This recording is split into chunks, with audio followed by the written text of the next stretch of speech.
Trump's the insider politician. You're the true outsider. They say it can't be done. You've heard that before. They won't laugh when you're winning. You saw Donald Trump up close. You know the truth. You know why the Epstein files will never be released. That big, beautiful bill was one fuck you, Elon Musk. Trump wanted to look like a statesman. The Lincoln Project turned him into a Vogue cover, with a prison number. And the best part? He's actually mad enough to post an all-caps meltdown about it. We're going to pull back the curtain on how a single photo got weaponized into the emperor's new mugshot. Aw, Elon, what happened? You thought MAGA loved you. You spent so much money. You sacrificed so much. You thought the relationship was special. You thought you'd be together forever. True love.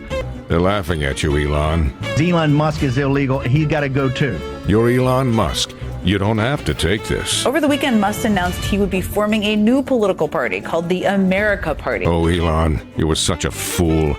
You thought the stripper really loved you. MAGA took your money and then kicked you out. Over $300 million, and all you got was that fake gold key. And why the line "orange is the new authoritarian" might just haunt him more than any indictment ever could. Before we move on, I'd like to ask you a small favor. If you appreciate this content, please take a second to like this video and subscribe to the channel. Over 98% of you watch the videos without subscribing. It costs you nothing, but it makes a huge difference to us. So, did you click the subscribe button? Great! Thank you so much. Now, back to the video. When Trump goes hard on something, just bet on the dip. Wait for Trump to blink. Then cash in on the rebound. Same trade every time. It's the taco trade. It's amazing. Some people still think Donald Trump knows how to negotiate, that he's a deal maker. But really, he's a chicken. Wall Street figured it out because Trump always chickens out. He talks a big game on tariffs, then backs down. Over and over. He'll hurt American businesses, farms, and workers playing his games. But every time it comes down to it, he chickens out. Trump has always been obsessed with how he looks. The hair, the spray tan, the made-for-TV lighting at rallies, it's all part of the show. But a mugshot doesn't come with a flattering camera angle or a friendly photographer telling you to smile for the base. That's why this one awkward booking photo became the perfect opening for the Lincoln Project to swing a political sledgehammer. Have you ever had a personal relationship with Donald Trump? What do you mean by personal relationships? Have you socialized with him? Yes, sir. Yes? Yes, sir. I'm going to have to assert my 5th, 6th, and 14th Amendment right. If you're innocent, why are you taking the 5th Amendment? Have you ever socialized with Donald Trump in the presence of females under the age of 18? Though I'd like to answer that question, at least today. They didn't just laugh at the picture, they turned it into the emperor's new mugshot, a parody ad that dressed up the image like it was the latest issue of some twisted high-fashion magazine. Instead of the usual grim, grayscale mugshot look, they polished it to a glossy finish. Imagine a Vogue-style cover with gold lettering, dramatic lighting, and Trump glaring like he's trying to sell you overpriced perfume. But the perfume here is power, and it stinks. They layered in a mix of fascist-style posturing and criminal chic, as if he were modeling authoritarianism the way others model luxury watches. He thinks you're sheep. Stupid sheep. This is it. This is the moment you have to decide if hiding the secrets of a giant pedophile criminal enterprise is really who you are. What about it, MAGA? You gonna take this? Jeffrey Epstein takes the 5th about Donald Trump, and he won't release the Epstein file and the release of the Epstein files.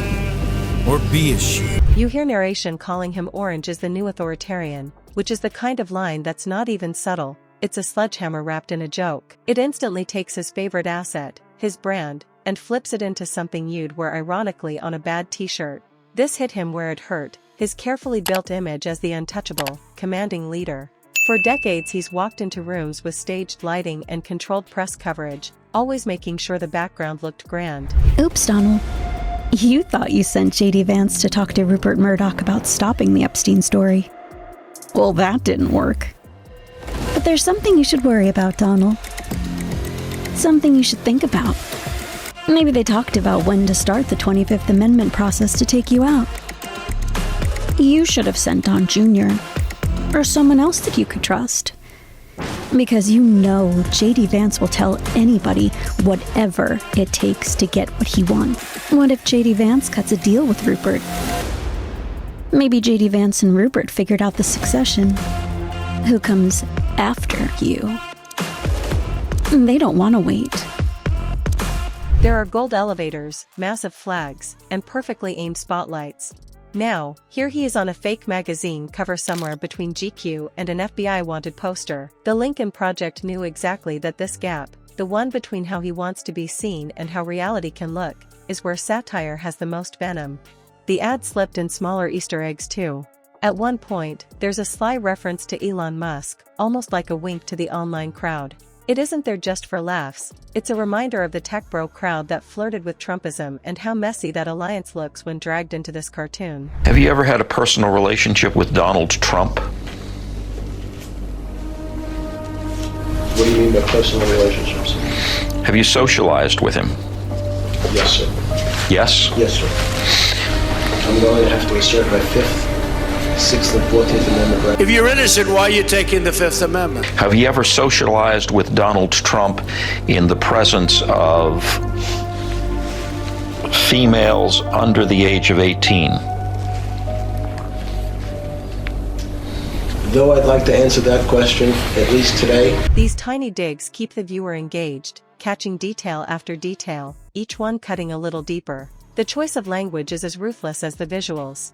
They didn't try to argue policies. They didn't fact-check lies. They went after the man's image, dressed it up in over-the-top camp, and left him standing there like the butt of his own magazine spread. It treats him less like a politician and more like a washed-up reality star cashing in on his arrest. That framing is deadly for someone whose entire power comes from selling an image of dominance. Almost as soon as it dropped, the video spread across Twitter, Instagram, TikTok. People were sharing screenshots, remixing it, making their own fake covers. Cable news even showed clips of it just to talk about how petty and pointed it was. This wasn't just internet laughter, it was an all-out demolition of his dignity. In that moment, Trump the strongman looked more like Trump the costume character at a county fair. And this was only step one.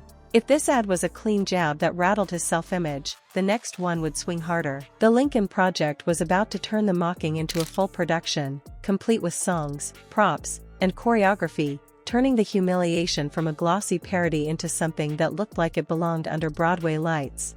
What do you even get when you throw MAGA hats, jazz hands, and a burning constitution onto the same stage? Apparently, you get MAGA the musical, the Lincoln Project's full-blown upgrade from static parody images to a high-energy roast with lights, music, and tap moves. The first ad poked fun at Trump's mugshot, but this was kicking the door open and rolling out a Broadway-sized welcome mat for pure humiliation. It was like they looked at him and said, "We've done glossy. Now let's make it sing."